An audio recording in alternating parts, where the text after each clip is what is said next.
Hey everybody, late night. Boy, I hope your Mother's Day was a great one. Mine was fantastic. Um, and I hope that were able to spend time with your mother or at least have a long phone conversation with her, or better yet, a FaceTime conversation, send flowers and every cards and everything else. Um, so a lot happened this week. A lot happened this weekend, and a lot's happening right now. And I'll tell you, first of all, I have to say a quick shout out and congratulations to Donald Lacey, who is on a special program called The Redemption Project with Van Jones, where Donald Lacey, for the first time, actually, technically the second time, but for the first time, meets the man who shot his daughter in 1996 when that man was 16 years old and his daughter was 15. Very powerful piece of television. And I thought, I don't know, Donald will not like this, but I think a great first closure, okay? A great first closure to um, the long redemption journey he's went on. Not the redemption journey, but the long journey of mourning that Donald Lacey's went on. Anyway, if you haven't had a chance, please check out Donald Lacey on CNN, which should be replaying, I think, probably tomorrow or Monday or today. Okay. Uh, then I don't know if you saw it, but the Raptors, wow. What a game for the ages. The only buzzer beater shot in NBA playoffs Game 7 history. Can you believe that? The only one. The only one. Uh, I, I I expected the game to go in overtime, and if you watched it like I did, you saw Kawhi Leonard's high arcing shot bounce, and then go in. Unbelievable. That ball didn't know what it wanted to do. So whenever someone says there's no such thing as the how the ball bounces, just point to the replay from that. Okay, it was something else. All right, so this show we're going to talk about a lot of things, but I want to bring additional attention to a lingering problem out there, and that is with the Las Vegas Stadium under construction, the Oakland Raiders Las Vegas Stadium, and that is, among other things, the fact that to this point, uh, I'll get to your comments after I made this statement, but to this point, the uh, the Raiders and legends have not signed up at all anywhere near the number of founding partners that were signed up by other comparable NFL new stadium efforts. For example, for the Atlanta Falcons, by a point where they were just a year and a half outside of when they were supposed to open, the Falcons signed up 8 founding partners, including Coca-Cola, which is really interesting when you consider that Pepsi is the NFL sponsor, but you know, no accounting for technicalities here. It's money, right? Uh, SunTrust was another founding partner, as well as Cinca Energy and other companies too. Now, other major companies, household names, and even those I'm talking about just among the founding partners. Then, of course, Mercedes-Benz put its name on the stadium, which they said is the most expensive marketing spin they've ever made for their in the history of their company. Now, how much that is, analysts put it to around 400 million. Okay, so Las Vegas Stadium, compared to that, is not where it needs to be at all. And if you take a look at Minnesota, it's the same story. They had a similar number, actually 14 founding partners in their case, and they signed them up in a similar fashion a year and a half before the stadium was open, and including U.S. Bank. Then U.S. Bank put its name on the stadium. So you have a number of examples of NFL stadiums going smoothly, and um, then we come to the Raiders stadium, and also we haven't had much announcement in the way of Inglewood either. But the Inglewood case is different because it's privately financed by Stan Kroenke, um, and he has some public assistance, but only in certain cases like tax abatements and so on of a low level compared with the cost of the total project. Okay, by contrast, Las Vegas Stadium sits with a hefty, well, 645, well, $750 million, almost $750 million subsidy. Technically, it's only 745 million. They're short a few million, which does make a difference. But I digress. The point is that Las Vegas Stadium has a hefty and to grow public component in terms of payment and investment. Yet with that, we don't have our disclosures um, of what's happening. And as Rob Iman just pointed out just a few seconds ago, another chance. Not only do we know of another chance of rain this week, we had rain last week in Las Vegas. We've had record amounts of rain, more rain. Las Vegas has received more rain in the last 6 months than at any time in its history. At any time in its history. Now, what does that have to do with the project? Everything.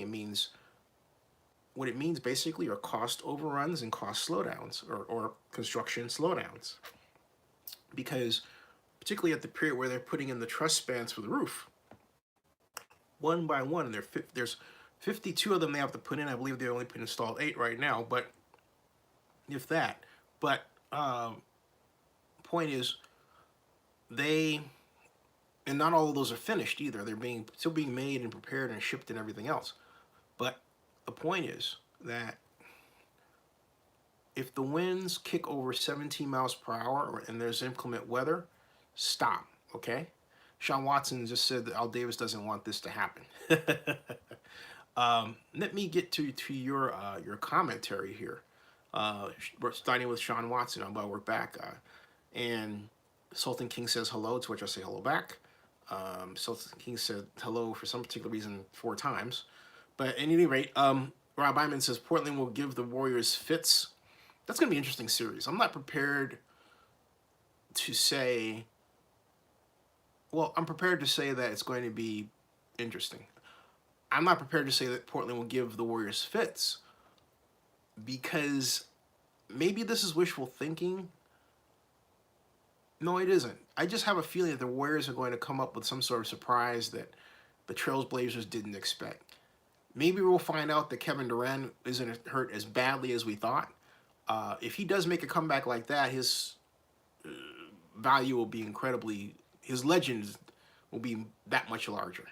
But I have a feeling that the Warriors are going to do this for Oakland, you know?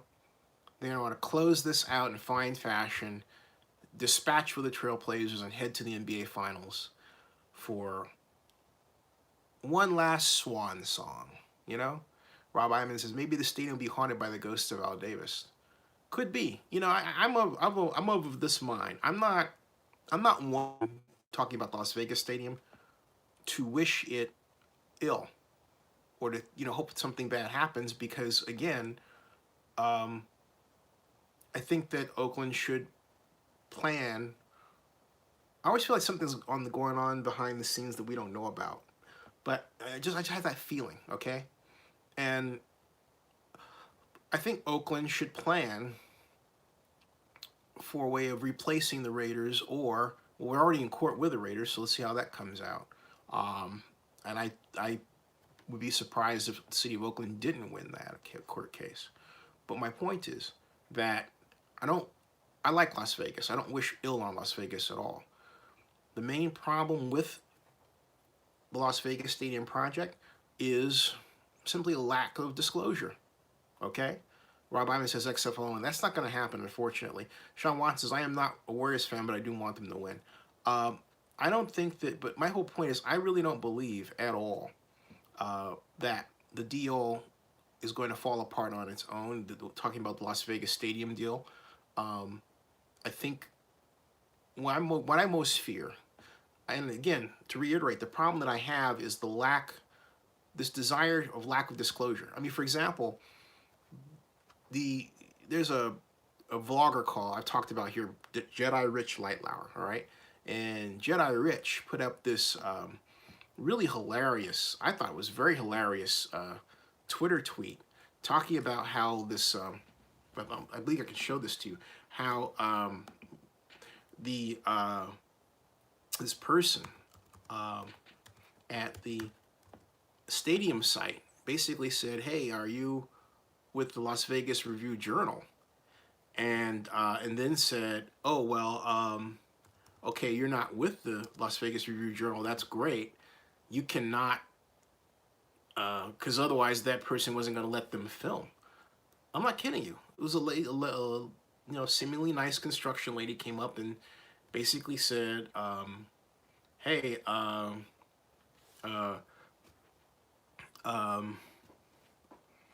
basically said, hey, you shouldn't be doing this here. You have to see this. Hold on a second. I have to show this to you." And I gotta say, this Jerry Rich guy is a bit of an eccentric. If you haven't seen his Twitter account, it's a little interesting. Okay, he likes to show a lot of himself without clothing. I don't know why, but that's I'm not gonna do that. I'm not gonna show that here. It's just I'm scrolling through for content and I'm seeing things I don't necessarily want to see, which I have to say this candidly, it hurts one's case when you see that. But in today's society and media society, you have to separate one with the other and just deal with the message that you're looking for at the time. So be it. To take a look at this, okay? Here is what I'm talking about with respect to this is what these guys were told. All right. And I believe it was Jedi Joy that was filming this, as she calls herself. I don't know their real names, but this is what they filmed. Take a look at this, folks. Right here. All right. This was last week, I believe last week Monday, if I'm not mistaken. Here, watch this.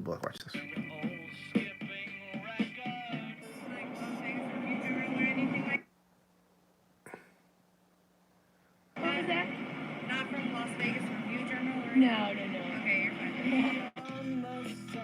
Okay. Did you hear that? Okay, so in other words, the construction lady was concerned that they were with the Las Vegas Review Journal.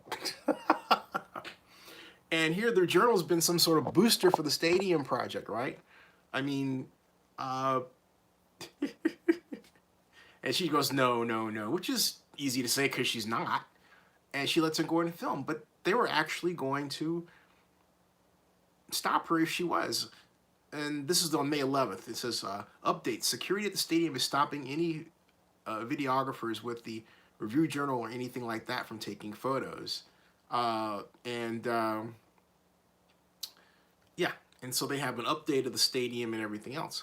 But my point is, to have that kind of fear of disclosure. I mean, what is it that you're hiding, right? I mean, they're using public money, right? And they're afraid for you to. What is it that they're afraid for you to find out? What's wrong?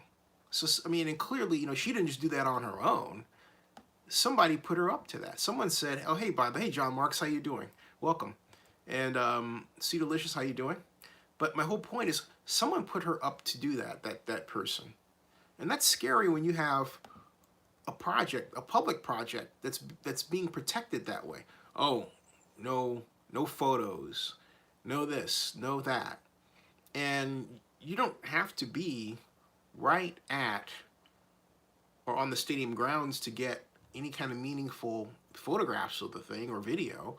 If you know what you're doing, you can stand across the street. There are a number of ways to create an image. You don't have to be right there on the grounds. But it's unfortunate they're doing that because it implies that there is something to hide. Okay? That's what bothers me about the project. it's almost like there's this bad news that's growing. And it's not just the mechanics thing, but I just feel like there's these things going on in the background that are impacted by this weather situation. Like maybe they didn't want anybody taking film to so that you would not see once again these puddles of water that have accumulated. Now, but if you want to see the puddles of water that have accumulated, all you have to do is look at the live stream on the Raider website and then roll it back a few days, and you can see where the water is accumulated. You know, it's that stuff that's kind of like, you know, wow. The whole purpose, you know, for people who are advocates of this process as it is, I'm not. But if you're watching this and you're an advocate of how this thing is being done, the way it's being done, you shouldn't be. You shouldn't be. Okay? But if you are, my point is, you really, really, really have to ask yourself, why is it so important for you to persist in covering up information that you and I know is negative, and then prolong the point where solutions can be publicly invited and brought in to bear on a problem that you all are having? That doesn't make any sense. We're in an internet age, we're in a social media age. There are a lot of very bright people around the world that can come to bear their minds on the problem, whatever the problem is regarding Raider Stadium. It's like I was telling former Clark County Commissioner, now Governor Sisolak, when he asked if I was going to disrupt the groundbreaking for Las Vegas Convention and Visitors Authority Convention Center expansion, of which I'm a big fan. I have been a big fan of for years. And I told him I've covered CES to that point for 10 straight years. I've been an advocate for this project. Why would I want to stop it? And I said something. I said, look, if you take every observation I made about this project and you put them together, each observation has come with a solution. If you adopt the solution, you have a better project. So if a person doesn't want to see you do well, they're not going to offer anything in the way of a fix, an idea to help you, okay? Hey, Sean Grogan, how are you? So that's what bothers me to a degree about the dynamic here, is this idea, is this desire to have an us versus them thing, and then this predictive stuff, okay? But my point is that the question is, can Las Vegas Stadium fetch the amount of sponsorships? Can it fetch $1 billion, or over $1 billion in sponsorships? And I have to say, I'm really quite concerned about that, because, I mean, without another infusion of public money, because I don't know of a project in Las Vegas or Clark County history that has received $1 billion in sponsorships. I don't know of one. Now you would say, come on, Zinni, there are all these casinos, and yeah, but let's think about it. The casinos built are constructed with the money from the casino itself, okay? That's their money, and they're not going to get that back from sponsorships. They expect they're generally spending money they've already made from other projects, which they then use for a private bond. You know, they take the money they made and they pour it into a new project. You don't just take money that you don't have.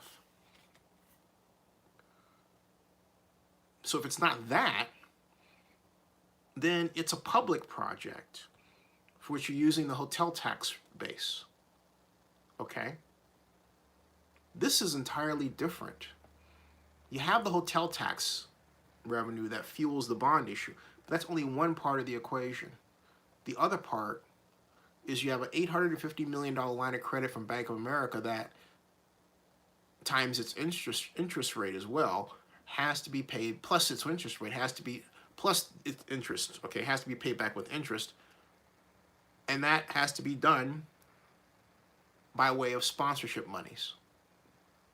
Who's going to step in to help them fill that gap? The Raiders, if they don't get it in the NFL.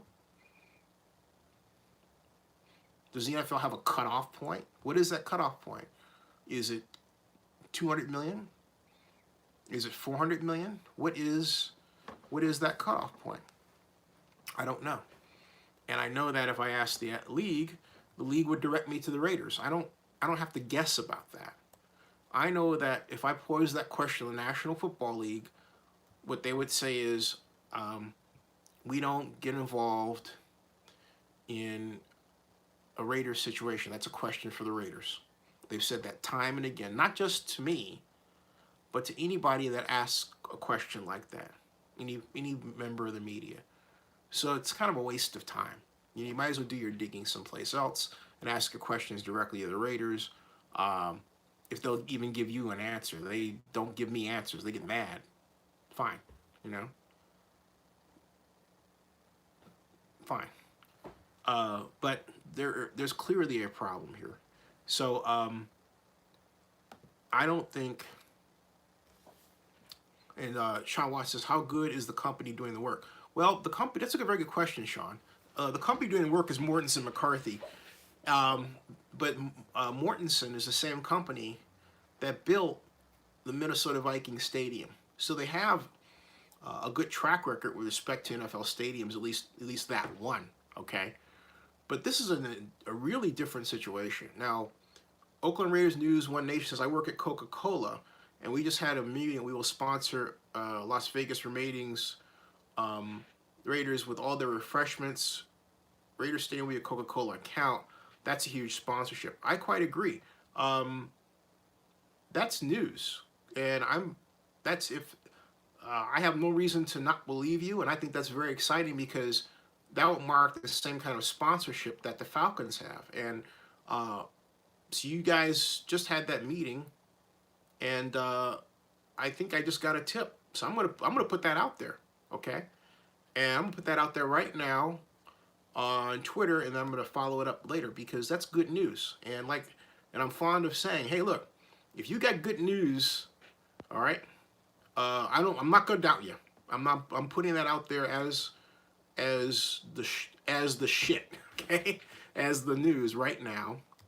And I appreciate the tip very much because that's exciting.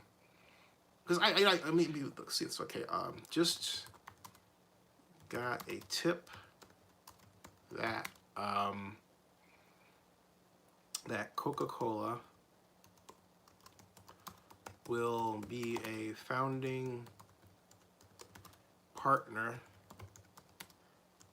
at the Oakland Raiders Las Vegas Stadium.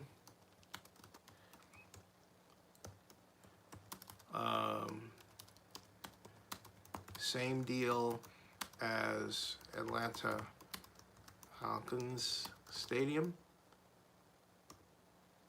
There, same deal as a Maryland Falcons Stadium. And let's see here. That actually made that perk me up because I hate bringing bad news. I really do. And so, hey, why did you hold? Hey, John, why did you hold the follow me on Oaktown is booming Twitter? Well, that's fine. There was no need to block that person, John. Let me, I want to see that, okay? I want to see it. Follow me at Oaktown is booming on Twitter. Okay, I will do that. Thanks. And so sponsorship will be with all refreshments. Raiders Stadium will be a Coca-Cola account. So I am told, let's see. I am told Raiders, that's a huge sponsorship. Okay, so hashtag Raiders, hashtag Las Vegas, Hashtag NFL. And I need a Coca-Cola. I need a Coca-Cola logo here. Let's see here. Bing.com. Coca-Cola.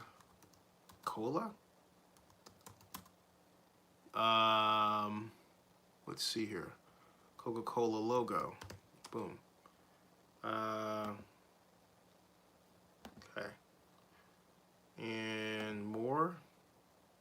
View image. Save page as. Okay. So hopefully it comes to pass. If it doesn't, you know, I can just say I got a bad source. But happens. Coca. But I do hope this really does come to pass. And like I said, you know, I have no reason to doubt that. So Coca-Cola. So basically, have what's called the pouring rights there. And well, that's what John Cesar. Yeah, unblock that. That you don't need to do that. That person wanted me to follow them on Twitter so that I could I got you. Coca. Yeah, I'm gonna put this out. Hold on a second. What I'm getting that's holding me up is I'm getting the spinning. There it is. You know, Max give you the spinning wheel of death. Coca-Cola logo. The spinning wheel of death. I was getting the spinning wheel of death, folks. I hate that. Okay, Coca-Cola logo. Cool. All right.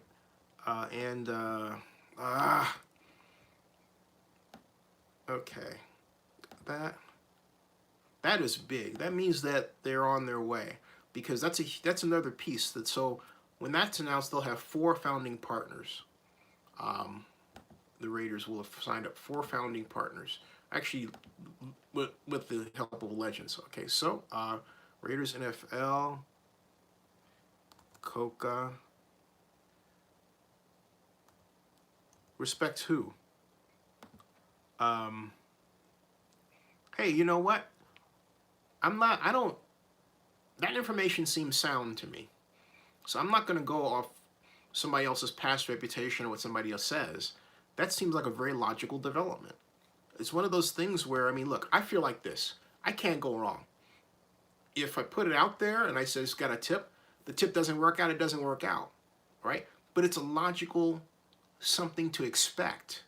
So the tweet is out, by the way, on Twitter. Just got a tip. Here, I'll show you. Take a look, okay? Bam. Just got a tip that Coca-Cola be a founding partner at the Oakland Raiders Las Vegas Stadium. Same deal as Atlanta Falcons Stadium. I'm told refreshments, Raiders Stadium will be able to Coca-Cola account. That's a huge sponsorship. Yeah, it is. There it is, okay? Happy to run with it. So you can't say I didn't listen, and you can't say I was a jerk, okay? All right? So, all right. So 32 Assassin, you had a question. It says, is it cheaper for the league to cover the cost overruns or seize control of the franchise if stuff really goes south on the project? It's cheaper for the league. Well, it depends on how much the cost overruns are, okay? I don't think that the Coca-Cola announcement is a great bit of sunlight on the project, because it says to other potential sponsors, hey, this is a more solid thing to be involved in. Now, that doesn't mean they're going to get that naming rights deal that's going to be $600 million, okay? I would be shocked if that happened, all right? Because they are in the 42nd largest media market in the country. The T-Mobile deal is $6 million a year. For the Raiders to get a $30 million a year, 20-year sponsorship, they would basically have to be giving away. They would have to simply make that stadium into some sort of porn site or something. You know, I'm okay. I'm serious. That's the degree to which they would have to go to even think of something like that large. I can't see that happening. Could I see 400 million? Nah, I could see more like 200 or 300 million. All right. I could also see at some point the state saying, hey, look, you know, we didn't think we were going to have to put more money into this project, but this is a great jobs generator, and therefore we're going to cough up 300 million more. Or we're going to increase the hotel stadium tax rate. Okay, I could see that happening, um, and so I could really see that happening. All right, so but I can't see, I cannot see at all a situation where I cannot see at all a situation where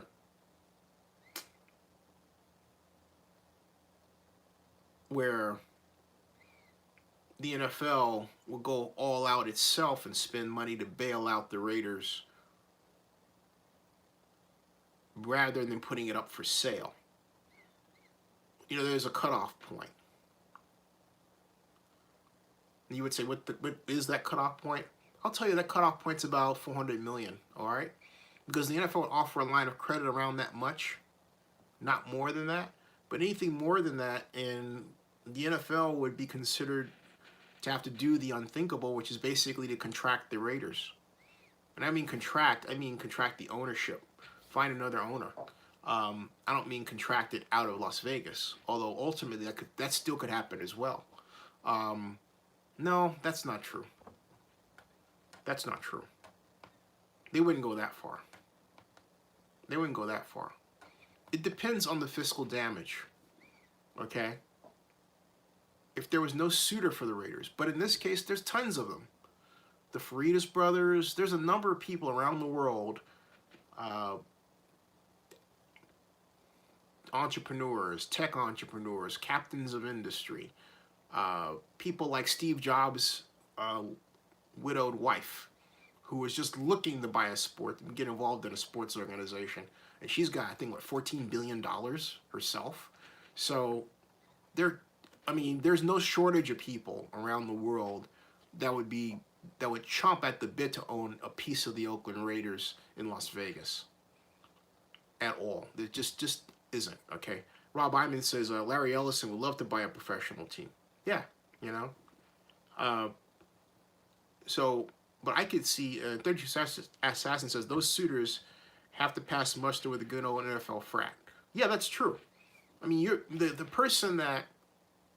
people that they're looking at, all right, are folks in terms of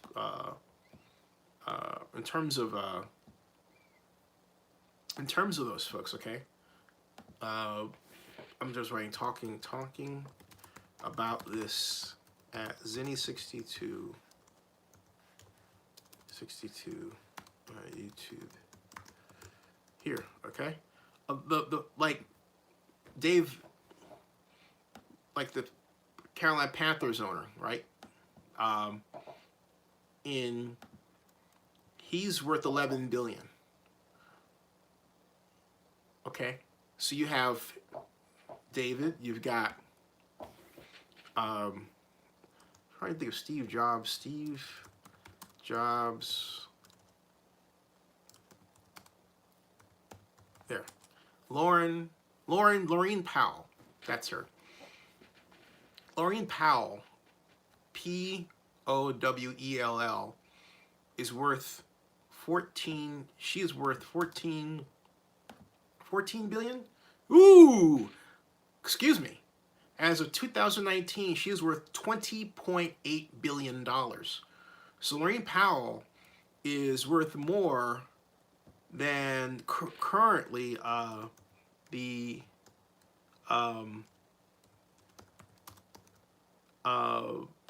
Carolina Panthers owner, Dave Tepper, okay? And I believe Dave Tepper, let's see how much is Dave Tepper worth. I thought it was 11 billion. Dave Tepper net worth, yeah. Dave Tepper is worth 11.6 billion. Steve Jobs' wife, take a look at this, okay? Laureen Powell, I'm putting this side by side. Side by side. All right, here's your side by side, okay? Here's your side by side. That's Dave Tepper. He's worth 11.6 billion, all right? Dwarfed. Lorraine Powell. She is worth $20.8 billion. Now, lest you think my comment about her is about her owning a sports team is pipe dream. Just take Lorraine Powell, right? Then paste it in Google, right? Do that. She was dating a guy, but just type sports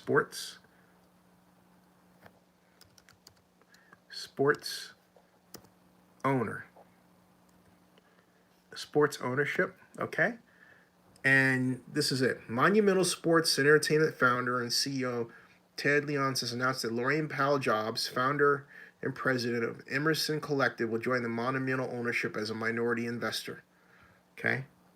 So she has, that's in the AHL, okay? She's bought a stake in the Wizards and the Capitals in Washington, all right? So Lorraine Powell Jobs, new mission, pro sports owner. So what I'm talking about is not a pipe dream, or not some sort of, oh gee, it would be so great if she were the owner. Folks, this is very possible. Very possible. And for those of you, wondering, would she be the first female owner? No, not at all. Georgia Frontieri, okay? And then there's, of course, Amy Adams Strunk, who I interviewed at the NFL draft, too, okay? So Dave Jimenez says, is a parking situation part of the overruns? Yes, it is. It is, okay? And Rob Iman says Vivek want minority share of the Raiders. Yeah. Martha Ford and Virginia Hallis. Thank you. Yeah. So she is by no means a neophyte. She would be by no means would she be the first. She would not be a first of any kind. No, perish the thought. Okay, perish the thought. So it's very possible that either the Freitas brothers, or Miss Powell, or Ellison, or look, there are. If you're wondering, there's somebody black out there that's worth that much money, and black. In fact, you would type black billionaires in Google, and you get a list. Okay, here's a list of black billionaires. Lest you think there's not a lot, you're wrong. Look at that. Okay.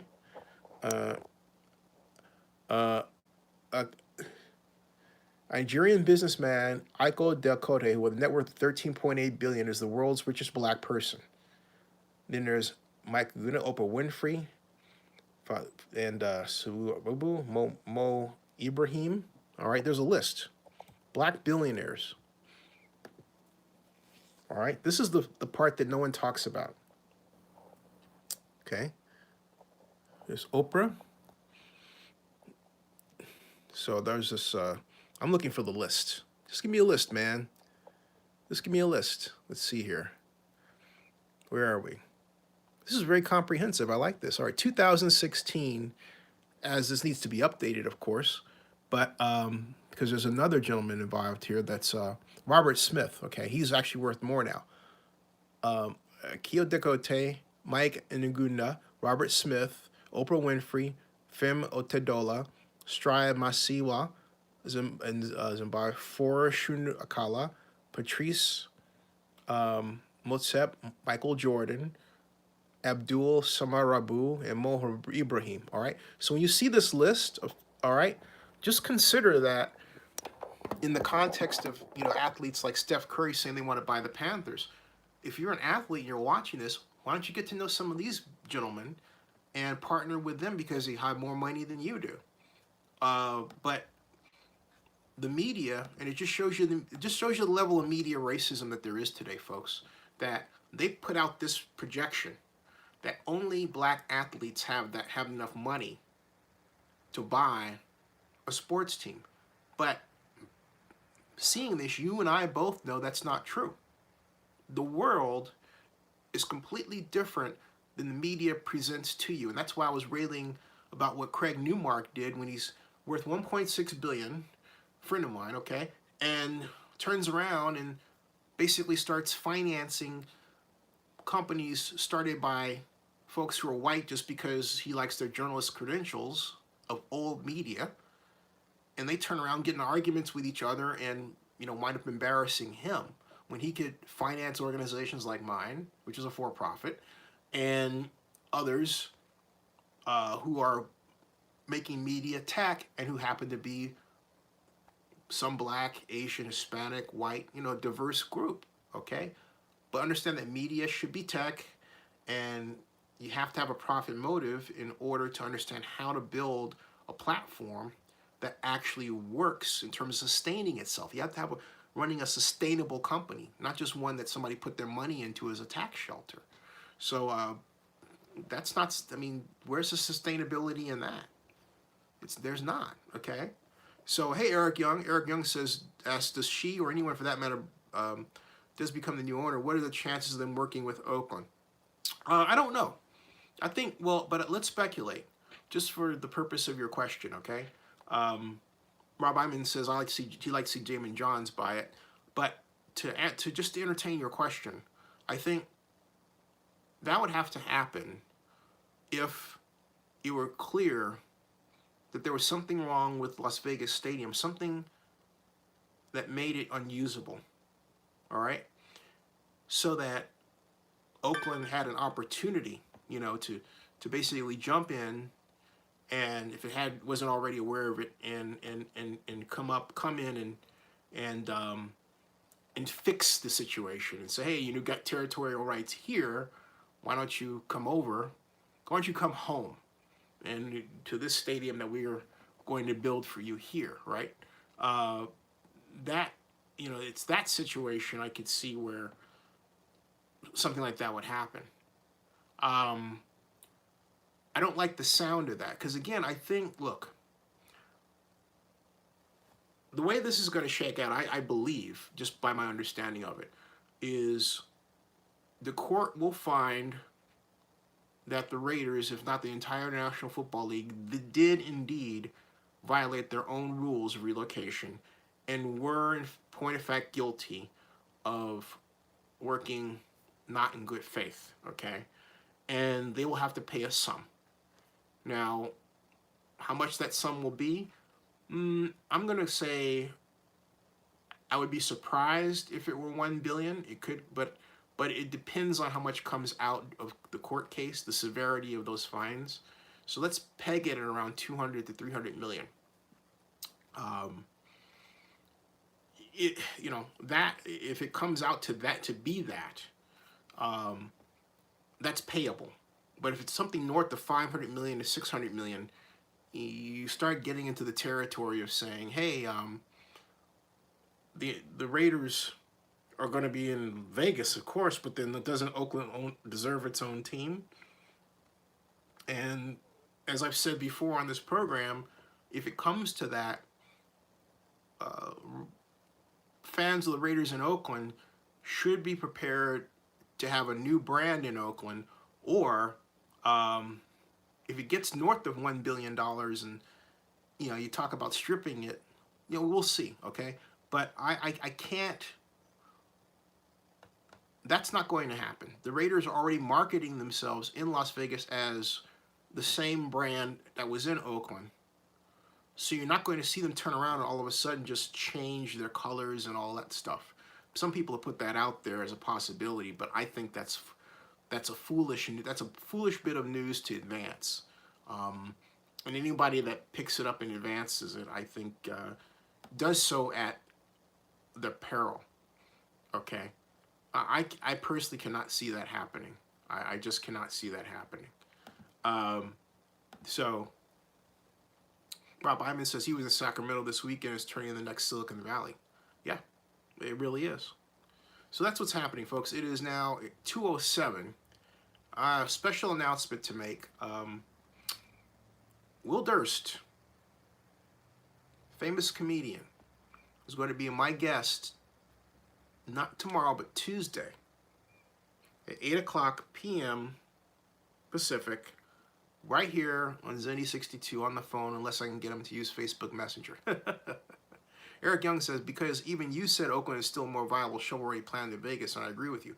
But the whole point, Eric, is, and I don't want this twisted, it was a more viable shovel-ready plan because it was less expensive to do, and it lacked a lot of the impediments regarding land and market value that exist even today. But the bottom line is that was at a time before the NFL approved the project, before Sheldon Adelson walked in and took himself out of it to make the project passable, and before the Nevada legislature walked in and signed the law in the position to allow the subsidies to go through and everything else that have got the ball rolling. You have all of these agreements now. So please, don't talk about the stadium project as if these agreements haven't been signed. That would be ignorant. And I don't mean to be insulting. I'm saying that would be ignorant. You have to have a sense of the progress of this. Leases have been signed. You now have 4 sponsorships if this Coca-Cola thing pans out and I wind up, being appropriately awarded the scoop. But if that happens, I expect it will. But my whole point is that all of these agreements are being signed. These are contracts. So when you say that, you're basically saying, hey, look, the Raiders, you expect the Raiders to ignore all those contracts and signatures and just go right back to Oakland, and the world does not work that way. The only way this entire mess can be straightened out is in court, and that's happening. Okay? So the A's want to stay in Oakland, and the A's are making moves of a team that really acts like it wants to stay in Oakland and is very serious about getting over the gigantic leaps that it has to do to get the project done in Oakland. The Raiders were not serious. The Raiders were, I argue, never serious about Oakland under Mark Davis. Hey, thank you, Sean Watts. I appreciate that, okay? All right? Thank you.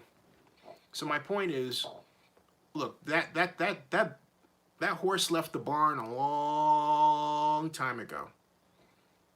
It's not coming back. I'm sorry, it's just not coming back. All right. All right, folks. I'll see you tomorrow. Remember, tomorrow, I may have another guest, but Tuesday, Will Durst, we're going to talk about the changing San Francisco and what it means to be a comedian, a political comedian in the era of Trump. A fun, different kind of conversation, all right?